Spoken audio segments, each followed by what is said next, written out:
solamente Dios sabe el tiempo, el momento, y que a ustedes no les corresponde saber. Para ese tiempo no es para ustedes. Es decir, y eso nos da una lección, hermanos, que no todo vamos a entenderlo, que en ocasiones en nuestra vida no todo vamos a comprenderlo. Hay situaciones en el hogar, en la familia, o en el matrimonio, incluso en el trabajo, o en la vida personal que no vamos a poder comprender. Si Dios, pero ¿por qué me está pasando esto? No entiendo lo que está sucediendo.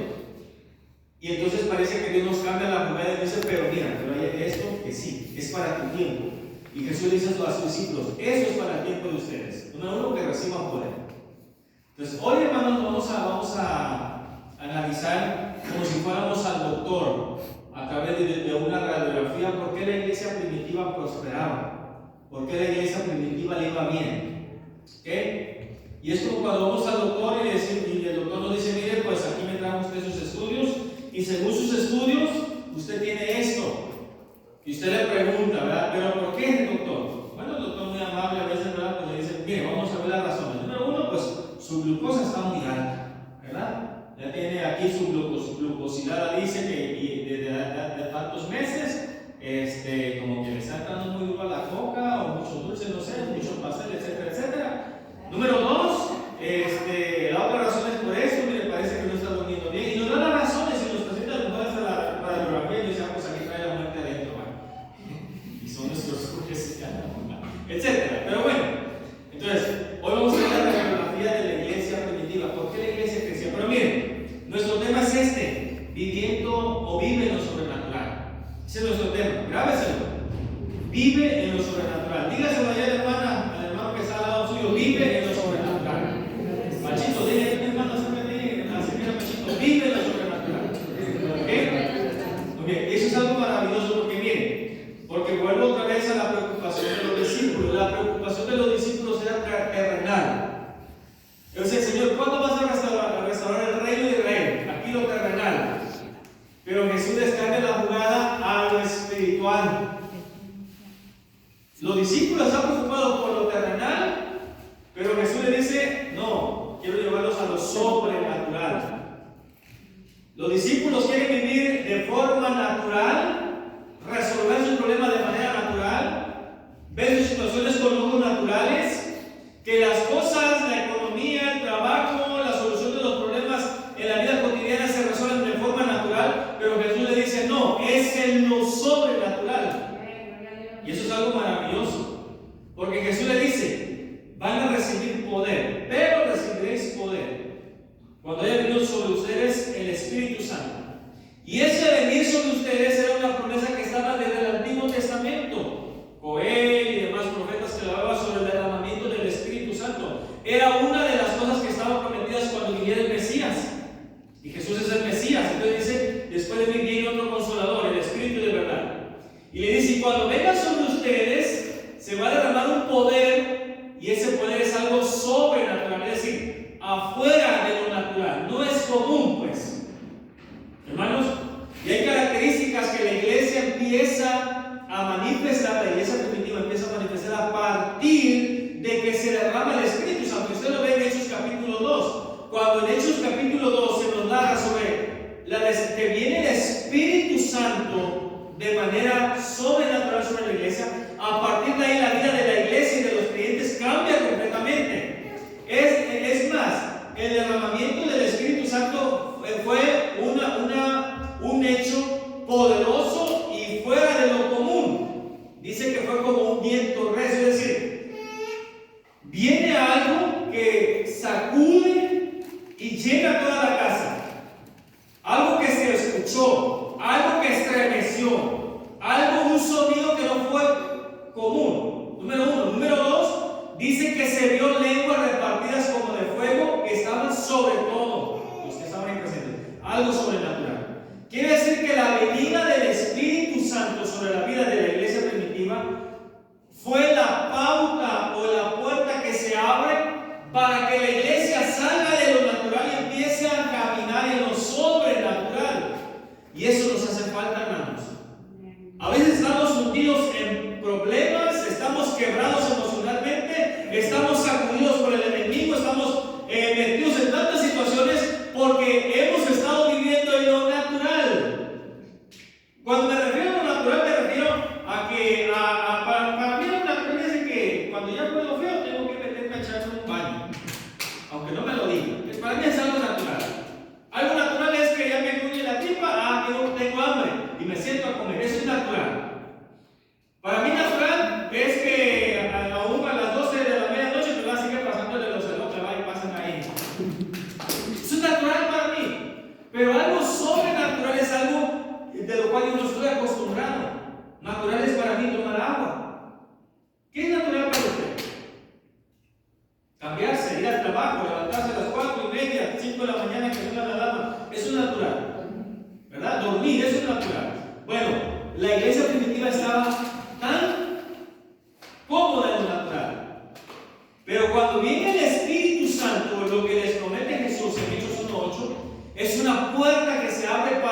Es aquello que no vemos, que no percibimos, es aquello que se resuelve de manera inexplicable. Pero ¿qué ocurrió? Que algo pasó, a lo mejor porque alguien oró, porque alguien intervino, porque ayunamos, pero pasó algo que naturalmente no lo podemos comprender. Es cuando vamos al médico y no es diagnóstico, pero después de algunos meses de oración, de ayuno, de intercesión, volvemos a ir, el médico se sorprende y dice, algo pasó, pero los resultados son diferentes y usted está sano o está sana. Eso es sobrenatural. Bueno, en la iglesia primitiva se le abre una puerta a que viva en lo sobrenatural cuando desciende el Espíritu Santo sobre ellos. Y eso es lo que Jesús le dice. Los apóstoles están preocupados. ¿Cuándo nos vas a poner otra vez un rey? Lo necesitamos para que resuelva los problemas.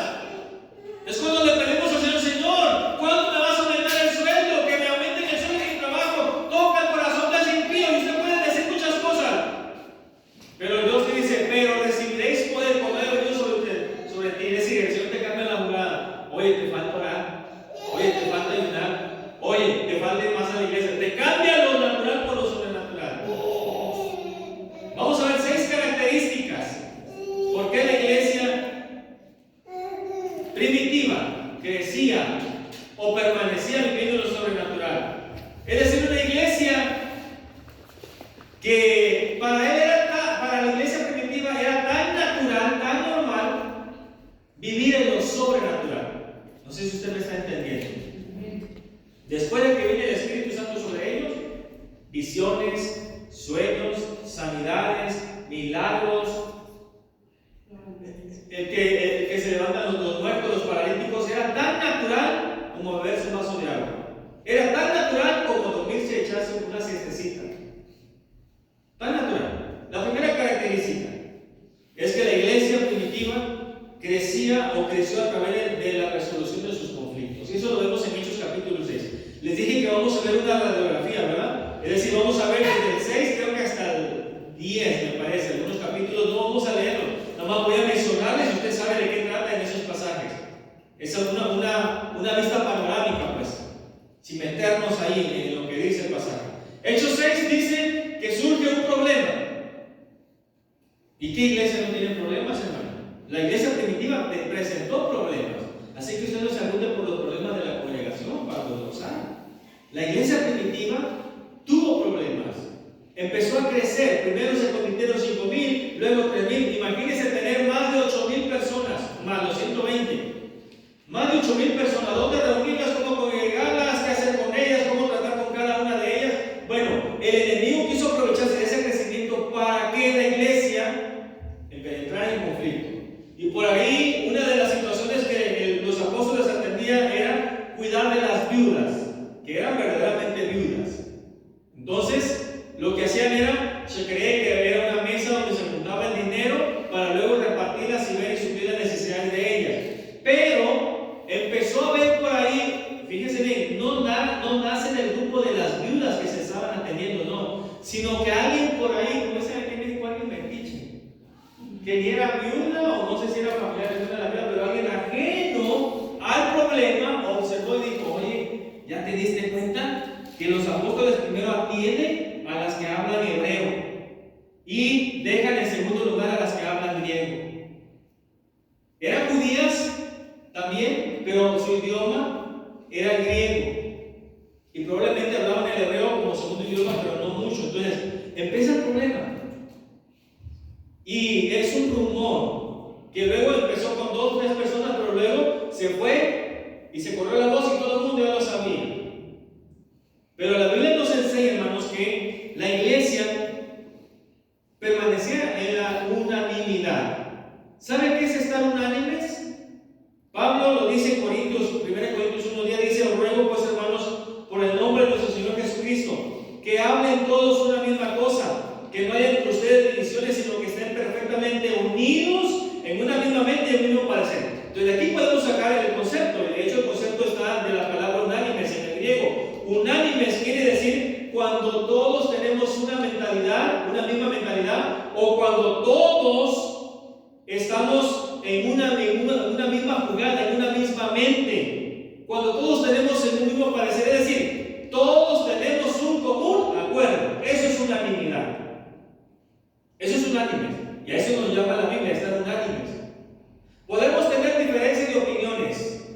En la familia sucede lo mismo.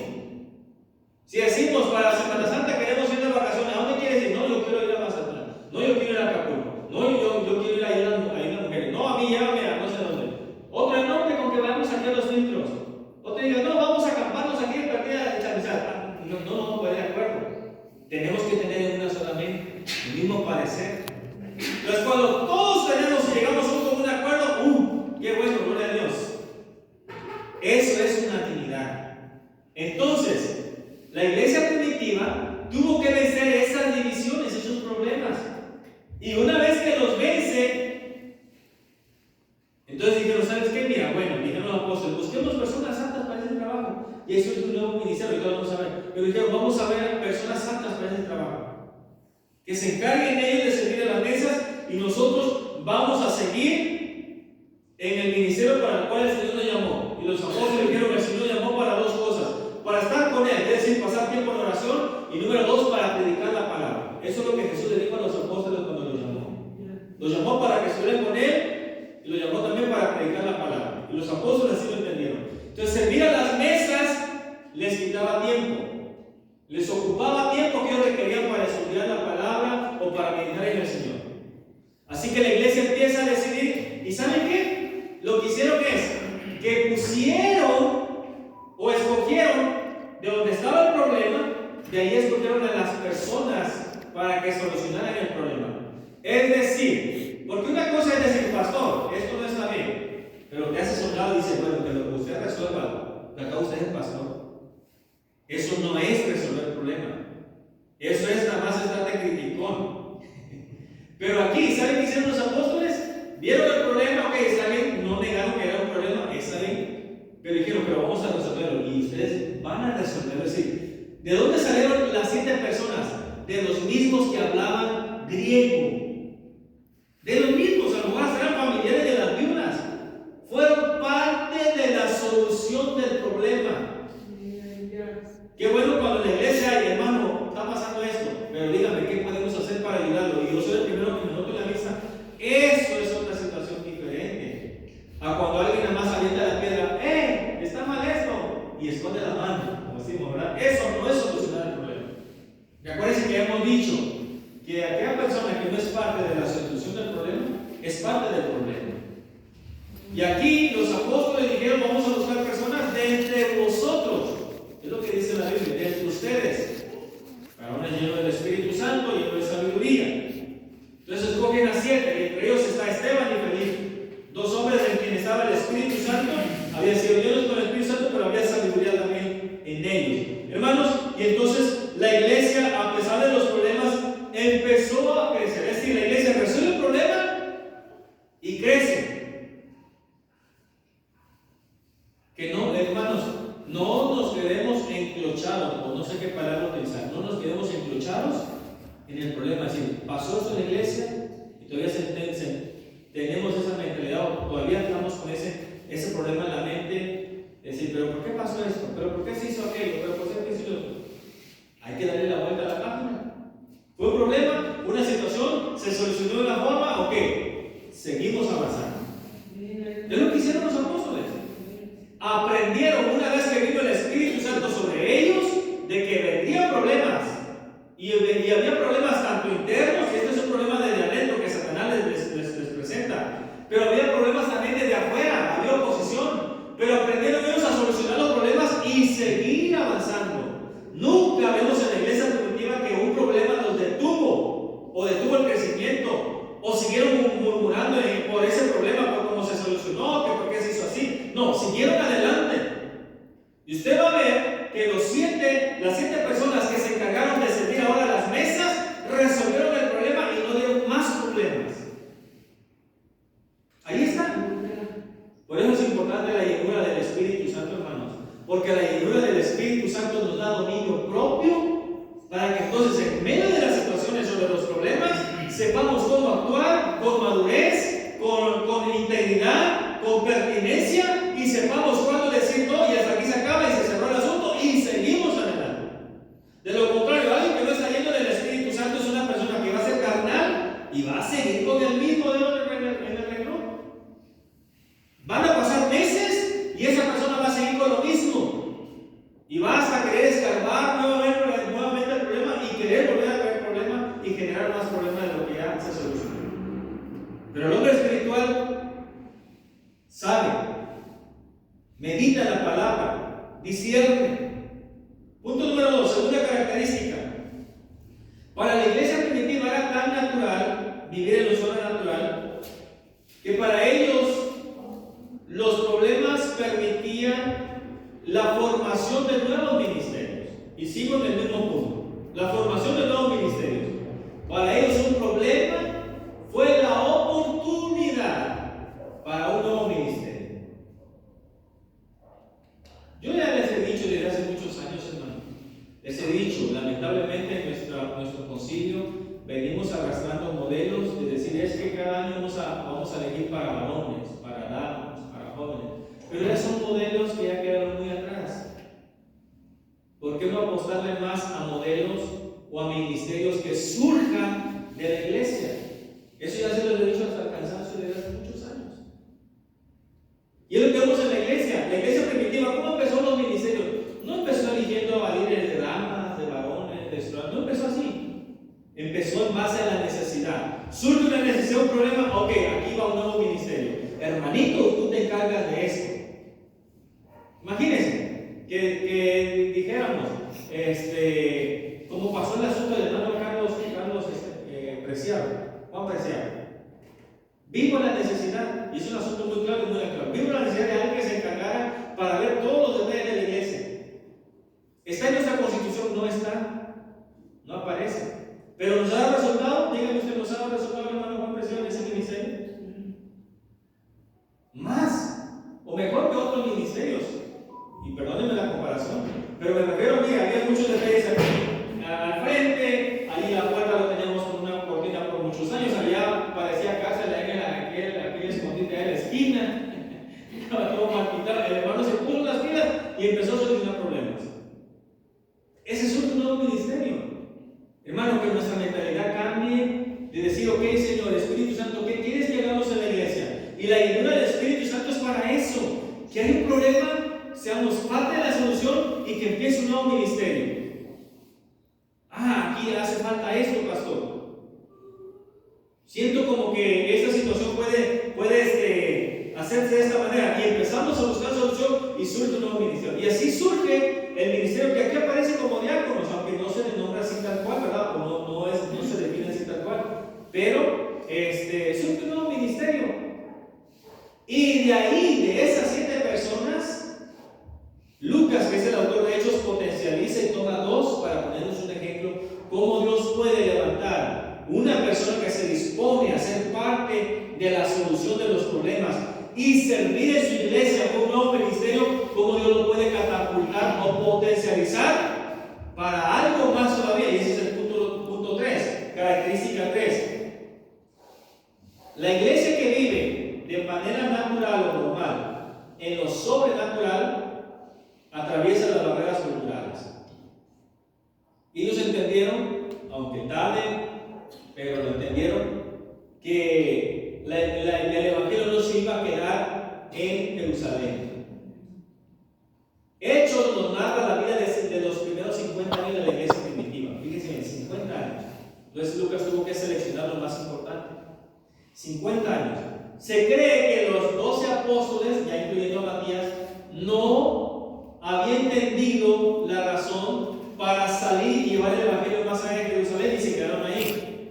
Dios permite la persecución y la persecución empieza a sacarlo. Y dice la Biblia que los que fueron esparcidos, dice la Escritura, a donde quiera que iban predicando el evangelio.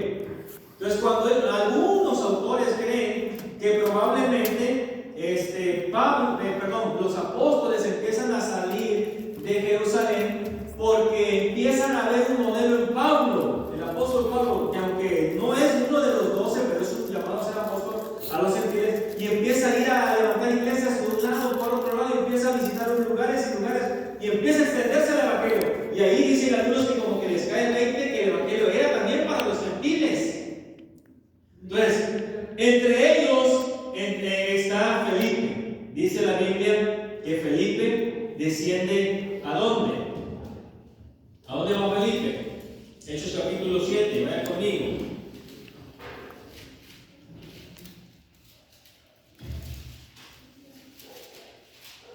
Hechos 8, perdón. Hechos 8:4. No lo lean, nada más téngalo ahí. Hechos 8:4. Dice que Felipe desciende a Samaria. ¿Verdad? Va a Samaria. ¿Quiénes eran los samaritanos? Los samaritanos eran una raza que para los judíos era una raza impura o una gente impura. Porque más o menos allá como en el año 722 antes de Cristo, si no me equivoco, cuando las 10 tribus del norte de Israel son llevados cautivos por el imperio de Asiria, son llevados cautivos, algunos pocos se quedan ahí en ese lugar, y lo que hace Asiria para esa tierra aprovecharla, y como era, ya quedaba bajo su dominio, una de las políticas era traer gente de otro lugar y poblar ese lugar. Entonces la gente que llega a ese lugar, con la poca gente judía que se queda, se empiezan a mezclar y a casarse entre ellos, y los hijos de ellos pues ya no eran gente judía 100%, ya era gente que se había mezclado. Entonces para las otras dos tribus de Israel, que eran del reino del sur, donde gobernó David, para esas tribus, la gente que estaba en el reino del norte y que se mezcló ya no era gente judía, ya empezaron a despreciarlos. Y de esa gente, desde ahí del reino del norte que se había quedado, surgen los samaritanos. Entonces, para la época de Jesús, usted conoce Juan capítulo 4, para la época de Jesús, los samaritanos no eran bien vistos. Entonces, que un judío, 100% judío, fuera a una casa de un gentil o pasar por una ciudad de un samaritano o de un gentil, no era bien visto. Entonces, cuando Felipe desciende a Samaria, Felipe, ¿qué está haciendo? Está atravesando una barrera cultural, es decir, está yendo a personas que no son de su nación, gente impura, gente que cree que es de lo peor. Y el Espíritu Santo, cuando Él nos llena, nos mueve a atravesar barreras culturales. Como usted quiera llamarlo, como dice el sábado del 8, a juntarnos con gente chusma, que para nosotros es chusma. Y le bajo mi micrófono para que no me vayan a entender allá. Y saquen de contexto eso. Sí, porque a veces cuando somos carnales y no estamos en Cristo y no somos llenos del Espíritu Santo, decimos, ay, yo ir con esa familia. No, hombre, primero muerto, antes muerta que sencilla, dicen. Pero cuando el Espíritu Santo nos llena y nos llena de su poder, vemos que aquella persona mal hablada, mal vestida, andrajosa, de otro color de piel, a lo mejor habla otro idioma, habla un dialecto, no va a pedir a Luis como tú, etcétera, etcétera, lo ves con una necesidad, una carga del Señor, y el Espíritu Santo te lleva a que atravieses esa barrera cultural, a que quites aquello que te está limitando a compartirle del Evangelio. ¿Y qué es lo que hace Felipe? Desciende a Samaria, gente impura. No le importó lo que iban a decir de él. Felipe era uno de los siete diáconos que fueron electos, pero el Espíritu Santo ve a Felipe en su disposición, como lo vio en Esteban también, de servir en las mesas, y nadie puede crecer más allá o esperar un ministerio poderoso si primero no empieza aquí abajo. Y Dios ve en Felipe el deseo de servir a las mesas, de solucionar problemas, de atender aquí a las viudas, algo que parece que no tiene sentido, donde nadie nos ve. Y cuando Dios ve el corazón de Felipe, que lo hace con todo su corazón, con toda la anhelo de su alma, pero ahora Dios lo catapulta para un servicio de llevarlo a más allá de Jerusalén. Y cuando va a Samaria, ahora no va a servir en las mesas, ahora va a compartir el Evangelio. Pero qué manera de compartir el Evangelio. Dice la Biblia que la gente escuchaba y veía atentamente lo que Felipe hacía y decía. Y dice, muchos enfermos eran sanados, paralíticos eran levantados. Es más, cuando llega el Evangelio a oídos de aquel Simón el mago, este hombre también es estremecido y también es compungido y es también confrontado con el poder del Evangelio, porque el poder que cargaba Felipe no era algo de servicio, era el poder del Espíritu Santo que había sido derramado, porque Felipe también estuvo presente en aquel aposento alto y fue lleno del poder de lo alto. Entonces, hermano, la iglesia que vive en lo sobrenatural es una iglesia que sirve, resuelve sus problemas, pero también es una iglesia que ha aprendido a ir más allá de sus fronteras culturales. Usted y yo tenemos, hermanos, tenemos que aprender que donde hay necesidad y Dios nos lleve, tenemos que ir. Y usted dirá, pastor, no puedo, yo no tengo llamada. Bueno, pero está una famosa frase, ¿verdad? Que las misiones se hacen ¿cómo? Con la rodilla de ¿quiénes? De los que oran. ¿Cómo más? ¿Con las manos de qué? De los que dan. Y luego, misiones se hacen con los pies de los que van y también con las iglesias que envían. Yo lo voy a decir otra vez. Misiones se hacen con las rodillas de los que oran, con las manos de los que dan. Yo no puedo ir, pero ahí está mi aportación para la familia fulana y tal que está en tal lugar, en Asia, en Europa, no sé, ahí está. Yo no puedo ir, a lo mejor no ir esta semana, pero me levanto toda esta semana para orar a las 3 de la mañana, 4 de la mañana, por la familia fulana que está en tal lugar de África y está ahí trabajando en misiones. Pero también misiones se hacen con los pies de los que van. Y alguien que tenga llamado, vaya. Y luego, misiones se hacen con las iglesias que envían. Gloria a Dios por la iglesia de Pablo y de Bernabé, que estaban orando y ayunando por ellos. Una de esas veces dice que el Espíritu Santo les habla y dice: aparten a estas personas porque tengo una misión especial para lo cual los he llamado. Qué bueno que hay iglesias que envían, que mandan. Entonces, estamos en el punto número 3. Ahora, Felipe desciende a Samaria, a una cultura que no es de él, y aún así predica el Evangelio. Atiende la necesidad de toda una ciudad o de varias comunidades, pero también el Espíritu Santo o la iglesia, el Espíritu Santo le enseña a la iglesia a atender las necesidades personales. Y ese es el punto número 4. La iglesia debe atender las necesidades personales, es decir, ver de manera general o macro, si usted lo quiere llamar así, de toda una ciudad, pero también de manera micro, aquí en mi comunidad, y aquí en mi colonia, y aquí a mi vecino o aquí a mi amigo, algo personal. El Espíritu Santo se acerca a Felipe, y eso está en Hechos 8, 26 al 40, y le dice, lo lleva el Espíritu Santo, le lleva a Felipe y le dice: ve al desierto. Y qué bueno cuando nos dejamos guiar por el Espíritu Santo. Y ahí viene que fue lo que Jesús les dijo. Los apóstoles estaban enfrascados en lo natural. Ponnos un rey, ¿cuándo lo vas a restaurar nuestro gobierno?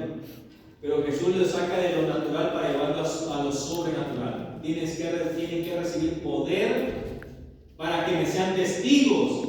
Y este es el propósito de Dios: ser testigos en Jerusalén, en Judea, Samaria, hasta el mundo.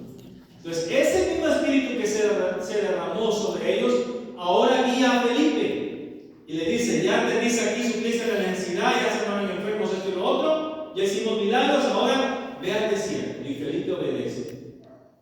Cuando usted es yendo con el poder del Espíritu Santo, el Espíritu Santo le va a empezar a hablar. Y usted va a empezar a experimentar cosas que en un principio le van a parecer extrañas. Sueños que no son normales. Visiones o ideas que de repente se le viene y se le prende el foco y usted dice: pero yo no estaba pensando en esto. Es el Espíritu Santo que a veces está guiando para que hagas algo. Ese sentimiento en tu corazón que el Espíritu Santo te dice: da esto, o da esta ofrenda para fulano, y tú dices: pero ¿cómo? Si me voy a quedar sin nadie. Y el Espíritu Santo te vuelve a insistir: dalo. El Espíritu Santo guía a Felipe y le dice: ve al desierto. Felipe obedece y en el desierto viene de Jerusalén, en un camino que viene de Jerusalén y que va hasta África, hasta Etiopía, África. Viene en ese camino un hombre que dice que era un etíope y que era una persona importante en su gobierno en Etiopía. Y África, o un etíope, es de color. Ya Felipe había tenido una experiencia con samaritanos, con gente que no es de su raza. Ya el Espíritu Santo le había abierto los ojos: mira, yo también puedo salvar, sanar, hacer milagros a gente que no es judía. No te creas que nada más los judíos son los mejores. Y a veces Dios nos abre los ojos así. Y no solamente nosotros, o para nosotros es el Evangelio, o la bendición no es solamente para nosotros, también Dios quiere bendecir a otros. Entonces Dios ya había usado a Felipe para esto, ahora lo lleva a otro nivel, a una persona de color. Y cuando va al camino, encuentra que esa persona de color viene de Jerusalén. Había ido a Jerusalén a adorar. Algunos creen que probablemente en Jerusalén, una ciudad donde había y estaba latente la muerte de Jesús, que hacía algunos menos de 50 días, o poquito más de 50 días, porque había venido Pentecostés, poquito más de 50 días que había pasado la muerte de Cristo y su resurrección.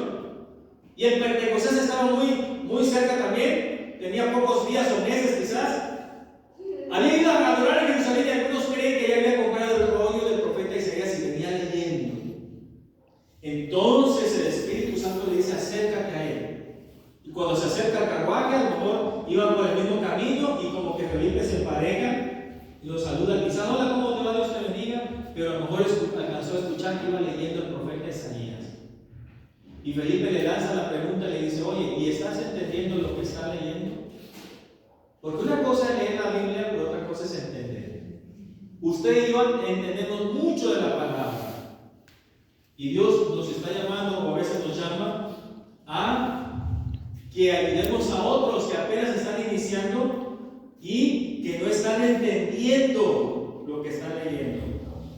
Yo veo así la necesidad a la que Dios me está llevando a la selva.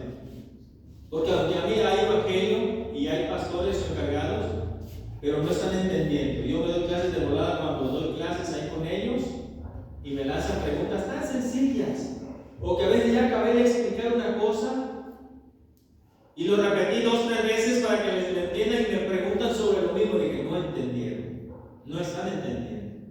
Su nivel de comprensión está muy bajo. Entonces, Felipe suple una necesidad. Ya lleva la palabra, ya lleva la escritura, lo está leyendo, pero no lo está comprendiendo. Y para el Espíritu Santo es tan importante que usted lea, pero que también entienda. Porque dice la Biblia, cuando habla acerca de la parábola del sembrador, que cuando a una persona no entiende, es cuando viene el malo y toma la palabra que se le fue dada. Y como no la entendió, el diablo la toma. ¿Ha leído esa parábola del sembrador? Entonces, eso es lo que sucede cuando viene el enemigo y ve que una persona no entendió, viene y toma la palabra. ¿Y qué hace? La persona vuelve otra vez al mundo, al pecado. No entendió lo que dice la Biblia y va otra vez a lo mismo. ¿Qué iba a pasar con el etíope? Lo poco que venía agarrando, ¿verdad?, del profeta Isaías, iba a ir a su país, iba a robar el rollo o a quemarlo, no sé ni para qué sirve eso, no sé ni para qué lo compré, y ahí iba a quedar el evangelio. Pero el Espíritu Santo ve la necesidad personal y la iglesia debe de saber que debemos de atender las necesidades personales. Entonces, ¿qué hace? Una pregunta tan sencilla que le hizo a Felipe. Le dice: ¿de quién está hablando en ese pasaje? ¿Está hablando de él mismo, de Isaías, o está hablando de otro? Una pregunta tan sencilla, hermanos. ¿O no? ¿De quién estaba hablando el pasaje? De Jesús, de otra persona, no del profeta Isaías. Pero no entendía ni siquiera eso. Entonces, la iglesia debe de aprender, hermanos, a moverse en lo sobrenatural, atendiendo a las necesidades personales. Y concluyo con lo último. Hechos capítulo 9 nos dice que la iglesia aprendió a experimentar y a vivir en lo sobrenatural en las manifestaciones divinas. Hechos 9 nos dice claramente que un hombre llamado Saulo era el enemigo número 1 de la iglesia y que estuvo presente incluso cuando apedrearon al primer mártir, a Esteban. Estuvo presente ahí y tenía la autorización porque llevaba cartas y llevaba documentos que le daban a él todo el derecho, toda la autoridad para donde quiera, que para no meterse casa por casa, sinagoga por sinagoga, no sé, o quien le diera información donde hubiera personas que fueran cristianos o los del camino, como le llamaban, él llevarlas a la cárcel o llevarlas al juicio. Pero en el camino Jesús se encuentra con él. Entonces la iglesia primitiva aprendió, y Pablo aprende desde el principio, que lo sobrenatural fue tan normal para ellos. Él ve a Jesucristo, tiene una manifestación, una teofanía, como se conoce. ¿Okay? Una teofanía, se le aparece Jesucristo, se le revela. Luego él entra a Damasco, a la ciudad donde iba, se está 3 días sin comer, ahí esperando una respuesta de parte de Dios. Pero mientras tanto, en otro lugar, ahí mismo en Damasco, está un discípulo. Que no nos dice quién lo convirtió, quién le habló del Señor, o quién lo bautizó, no nos dice,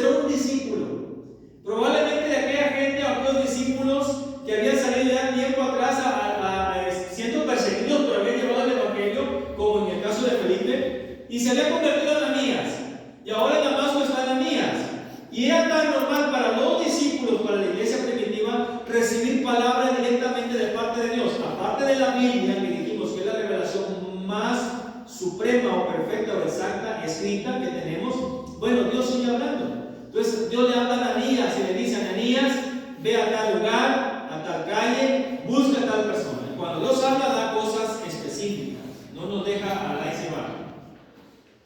Pero Ananías dice: pero ¿cómo si este hombre es nuestro enemigo número uno? Y se resiste. Pero el Espíritu Santo le dice, o Dios le dice: ve, porque él es un instrumento escogido y hoy lo voy a llevar por muchos lugares. Entonces Ananías obedece, llega, y cuando llega hay un cambio completamente también en Ananías. Ya no le tiene miedo, porque cuando llega ya no ve, ya había escuchado tantas cosas de aquel hombre, pero cuando llega es un hombre que está ciego, a lo mejor está triste, cabizbajo, desanimado, ya con las manos dobladas, ¿verdad? Ya no sabe qué hacer, ya Dios trató con él. Y le dice: hermano Saulo, el Señor que se te apareció me ha enviado para que recibas la vista. Y era tan natural para ellos orar y que los enfermos sanaran. Entonces la iglesia que vive en lo sobrenatural experimenta las manifestaciones divinas. No nos cansemos de orar por los enfermos, no nos cansemos de orar por las necesidades, no nos cansemos de pedir por los para que se conviertan nuestros familiares. El Señor es el que hace la obra. La iglesia primitiva aprendió a vivir y a recibir manifestaciones de parte de Dios, de parte del cielo, cosas sobrenaturales, conversión, sanidad, visiones, liberaciones de la cárcel como de Pedro. Era tan normal para ellos. Pero ¿sabe cuándo empieza esa vida sobrenatural? ¿Cuándo inició? Hechos capítulo 1, verso 8. Jesús los saca de su mundo natural y le dice: salgan de ahí de lo natural y empiecen a vivir en lo sobrenatural. Primero, busquen y reciban poder del Espíritu Santo, porque cuando venga el poder del Espíritu Santo sobre ustedes, entonces me van a ser testigos y van a empezar a vivir una vida en lo sobrenatural. Porque a veces no recibimos cosas de parte de Dios porque estamos tan empecinados en vivir en lo natural. Creemos que orar no es necesario. Que ore otro por mí, pero yo no. Creemos, bueno, ya ni creemos en el ayuno. Lamentablemente muchos creyentes ya no creen en el ayuno. Hermanos, salgamos de nuestro mundo natural.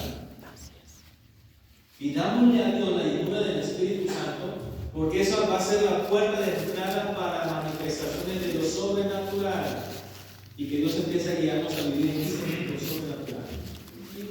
A veces estamos tan enfrascados en nuestros problemas y no podemos salir ahí, y estamos tan empecinados y estamos patinando una y otra vez. Nos animamos y luego nos desanimamos, nos animamos y volvemos otra vez al desánimo, y pasamos meses, días en lo mismo, años en lo mismo. ¿Y por qué no crecemos? ¿Y por qué no pasamos en eso?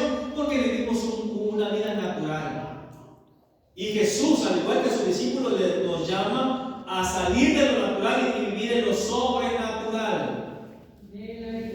El apóstol Pedro era un hombre que incluso después de que Jesús resucita, él le dice a sus amigos, a los otros apóstoles: yo no voy a pescar. ¿Quieren ir? Síganme. Y lo siguen. Él volvió otra vez a su oficio, desanimado, triste, acongojado. Jesús nos mintió, no resucitó. Pero estando allá, el Señor trata con él, se desaparece y empieza Dios a tratar con él. Aquel hombre, Pedro, que era un cobarde porque se anduvo escondiendo, no se animó a seguir a Jesús de cerca, le negó. Un hombre de alguna forma también muy atrabancado, si usted quiere llamarlo así, saca la espada y le mocha la oreja a uno de los soldados. Pero después del bautismo en el Espíritu Santo, después de la llenura del Espíritu Santo, vemos un hombre completamente diferente, distinto. La llenura en el Espíritu Santo fue parteaguas para que la iglesia y cada uno de sus miembros viviera en lo sobrenatural y experimentara lo que era el reino de Dios de manera personal, el reino espiritual, el reino de Dios aquí en la tierra. Y eso es la iglesia, el cielo en la tierra, el reino de Dios en la tierra. Si usted no se ha dado cuenta, pero usted ya está viviendo la vida eterna, porque lo dice Juan, el que cree en el Hijo tiene, y es un verbo presente, tiene la vida eterna, usted ya la tiene. Pero ¿por qué no disfrutamos aún de cosas eternas que Dios nos da? Porque estamos empecinados en lo bueno natural.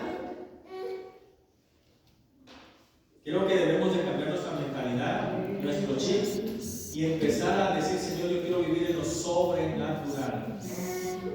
No tengo nada en casa, pero al igual que aquella viuda que quedó en deuda, se metió con sus hijos, empezó a orar y vio un milagro. Lo poco que tenía de aceite fue multiplicado y vio un milagro él y sus hijos.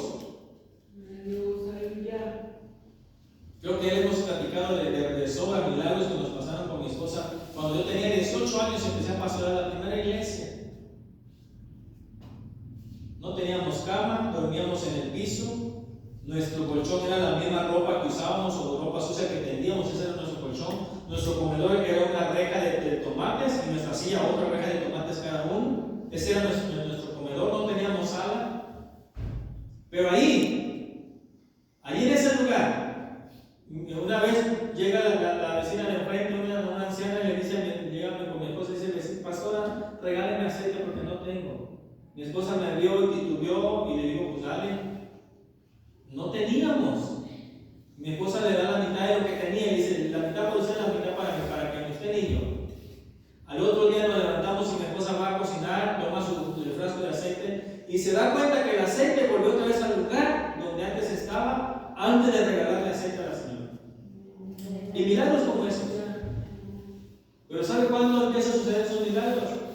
Cuando salimos de lo natural, dejamos de renegar, dejamos de estar satisfechos con nosotros mismos. Es decir, entramos en una inconformidad y decimos: Señor, tengo hambre de ti, quiero más de ti, quiero más de tu palabra, voy a buscarte más en oración, voy a levantarme más de madrugada, voy a ayudar más seguido, voy a vivir una vida más en integridad y santidad, voy a vivir para ti.